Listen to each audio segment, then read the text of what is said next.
Assalomu alaykum futbol ixlosmandlari, e'tiboringiz markazida futbol dunyosi hamda dunyo futbolida ro'y bergan eng so'nggi yangiliklari bilan O'zbek futboli kanali. Ayni paytda mana shu roligimizga like bosayotgan barcha obunachilarimizga yana bir bor o'z minnatdorchiligimni bildirib qolaman. Qadrli do'stlar, mana shu kichik mehnatimizni qadrlagan holda ushbu kanalimizga bir dona like bosib, obuna bo'lib qo'yishni unutmang. Siz uchun arzimagan bu ish biz uchun juda ham muhim. Qadrli do'stlar, bizning kanalimizda hech qanday pornografik yoki qimorga targ'ib qiluvchi reklamalar chiqmaydi. Shuning uchun iltimos obuna bo'lib bizni qo'llab-quvvatlashni unutmang. Biz esa bugungi dasturimizni boshladik. Qadrli do'stlar, dasturimizni boshlashdan oldin eslatib o'taman, bugun Abduqodir Husanov o'ynaydi, ya'ni Manchester City va Fulham o'rtasidagi uchrashuv bo'lib o'tadi. Ushbu uchrashuvni jonli efirda tomosha qilmoqchi bo'lsangiz, hoziroq kommentariyada yozilgan silka orqali Telegram kanalimizga qo'shilib qo'ying. Telegram kanalimizda nafaqat Abduqodir Husanov, balki Eldor Shomurodov va Abbosbek Fayzullayevning o'yinlari ham jonli efirda translyatsiya qilib beriladi. Ma'lumot uchun aytib o'taman, o'yin kechki soat 12:30 da start olishi rejalashtirilgan. Hozir o'tib obuna bo'lib qo'ying do'stlar. O'yindan keyingi to'liq o'yinni ham kanalimizga joylab qo'yaman do'stlar. Biz esa dasturimizni davom ettiramiz. Abduqodir Husanov qanday tekshiruvlardan o'tyapti va qachon maydonga qaytadi? Angliya Premyer Ligasi doirasidan o'rin olgan Liverpool va Manchester City uchrashuvining 60-daqiqasida yuziga kuchli zarba tekkan Abduqodir Husanovning ahvoli ko'pchilikni qiziqtirayotgani hech kimga sir emas. Sportuz.net portali nufuzli manba footballworldcupnews.com sayti tomonidan Husanov atrofida yuziga kelgan vaziyat tahliliga oid e'lon qilingan ma'lumotlarni o'zbekistonlik futbol ishqibozlari e'tiboriga havola qilishni ma'qul topdi. Manchester City klubining tibbiy shtabi turli xil vaziyatlarga duch kelmoqda. Bu vaziyat o'z ichiga qisqa muddatli yo'qotishlardan tortib uzoq davom etadigan davolanish va tiklanish jarayonlariga bo'lgan davrni qamrab olyapti. Ayniqsa himoya chizig'ida vaziyat biroz noaniq. Abduqodir Husanov Enfield'dagi ajoyib o'yin ko'rsatganidan so'ng boshidan olgan jarohati sababli almashtirildi.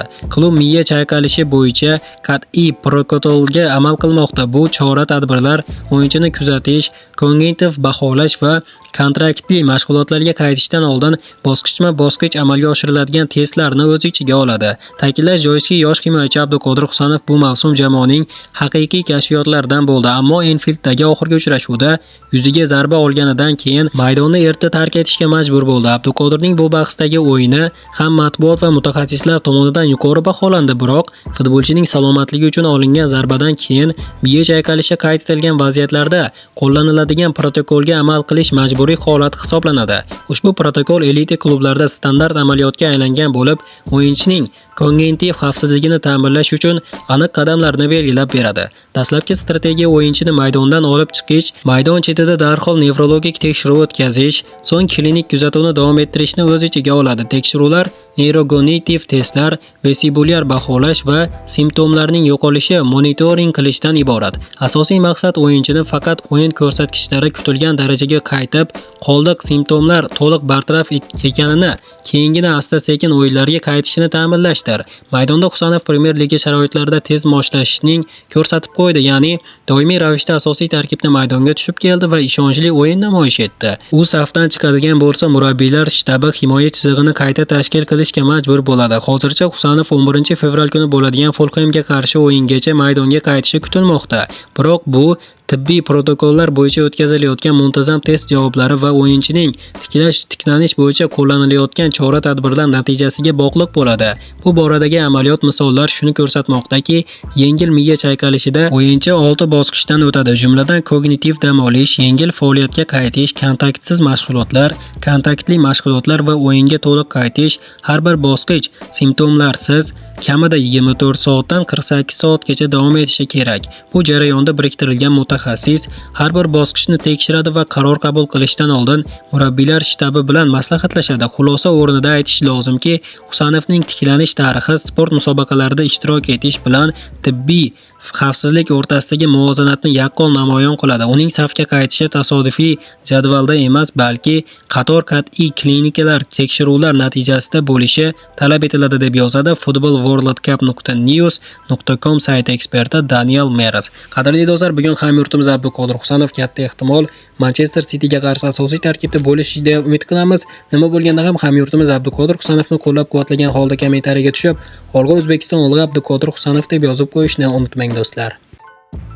Qadrli do'stlar, bu paytda bo'lsa chet ellik har xil tashkilotlar, nufuzli manbalar va ekspertlar hamyurtimiz Abduqodir Husanovga laqab qo'yishmoqda. Marhamat do'stlar, e'tiboringizga havola qilaman. Husanov jarohat olgan edi, lekin baribir o'yinni davom ettirishni xohladi. Jamoaga yordam berishni istadi. Abduqodir Husanov: "Sen men uchun jangchisan, birodar. O'zbekistonning faxri. Seni temir odam deb chaqiraman endi", deya fikr bildirgan Jeromino Morganes. Bundan tashqari, yana bir nufuzli manbalardan biri nashr o'z o'yinidan foydalanib futbolchi Kixos Control, ya'ni nazorat qiluvchi Abduqodir Husanov deya fikr bildirgan nufuzli manbalardan biri. Qadrli do'stlar, albatta hamyurtimiz haqida juda ham katta shov-shuvlar bo'lmoqda, chunki hamyurtimizning himoyada ko'rsatayotgan o'yinlari shunchaki aql bovar qilmas darajada. Qadrli do'stlar, biz ham O'zbekiston aktivini ko'rsatgan holda kommentariyaga tushib, "Olg'a O'zbekiston, olg'a Abduqodir" deb yozib qo'yishni va kanalimizga obuna bo'lib, videoga like bosib qo'yishni unutmang. Keyingi dasturlarimizda ko'rishguncha xayr, o'zingizni ehtiyot qiling. O'zbek futboli kanalimizdan uzoqlashmang. Tez orada ko'rishguncha do'stlar.